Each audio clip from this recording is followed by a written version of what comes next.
Assalamualaikum warahmatullahi wabarakatuh. Saya Nadine Adida Sudi dengan NIM akhir 13 dan di sini saya akan mempresentasikan tentang kodifikasi Al-Qur'an pada masa ke masa, yaitu pada masa Nabi dan pada masa Khalifah. Yang pertama yaitu penulisan Al-Qur'an pada masa Nabi Muhammad SAW. Pada masa itu, wahyu turun secara bertahap dan Al-Quran diturunkan selama kurang lebih 23 tahun atau 13 tahun di Makkah, 10 tahun di Madinah. Penulisannya secara langsung, yaitu setiap kali wahyu turun, Nabi langsung menyampaikan kepada para sahabat dan memerintahkan para penulis wahyu untuk mencatatnya. Beberapa penulisnya yaitu seperti Zaid bin Sabit, Ali bin Abi Thalib, Muawiyah bin Abu Sufyan, dan Abu bin Ka'ab. Media penulisannya ada di mana, yaitu ada di berbagai macam, yaitu seperti tulang, kulit binatang, pelepah kurma, batu tipis, dan lain-lainnya. Nabi menyetujui urutan ayat, yaitu Nabi sendiri yang menunjukkan penempatannya setiap ayat dan surat sesuai petunjuknya Jibril. Kodifikasi atau pengumpulan Al-Quran pada masa Nabi yaitu belum dibukukan menjadi mushaf.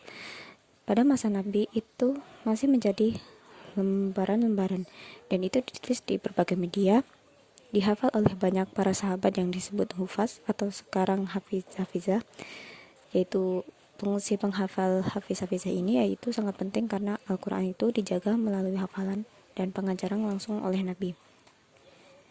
Dan kodifikasi Al-Quran dimulai pada masa Khalifah Abu Bakar dan disemurkan pada masa Utsman bin Affan. Penulisan pada masa Abu Bakar As-Siddiq saat perang Yamamah menyebabkan banyak penghafal Al-Quran gugur. Itu menimbulkan kekhawatiran Abu Bakar sendiri. Lalu Abu Bakar memerintahkan pengumpulan semua ayat Al-Quran yang masih tersisa dan ditulis dalam satu mushaf media seperti lempakan batu, daun lontar, pelepah kurma, dan yang lainnya. Lalu dibentuk tim yang sama, yaitu dengan Zaid bin Sabit sebagai ketuanya, yang kemudian mengumpulkan kembali dan menyalin mushaf Al-Quran yang telah disusun di masa Abu Bakar. Lalu mushaf tersebut disalin ke dalam beberapa naskah dan dikirim ke berbagai wilayah kekhalifahan. Umar melihat ancaman terbesar terhadap keberlangsungan Al-Quran, karena setelah perang Yamamah banyak penghafal Al-Quran yang gugur. Ia lalu mengusulkan kepada Abu Bakar agar Al-Quran dikodifikasi secara tertulis. Peran Umar bin Khattab di sini sangat banyak, yaitu sebagai penggagas dikodifikasi Al-Quran pasca wafatnya Nabi. Yang kedua, meyakinkan Abu Bakar bahwa pengumpulan Al-Quran itu tidak menyimpang.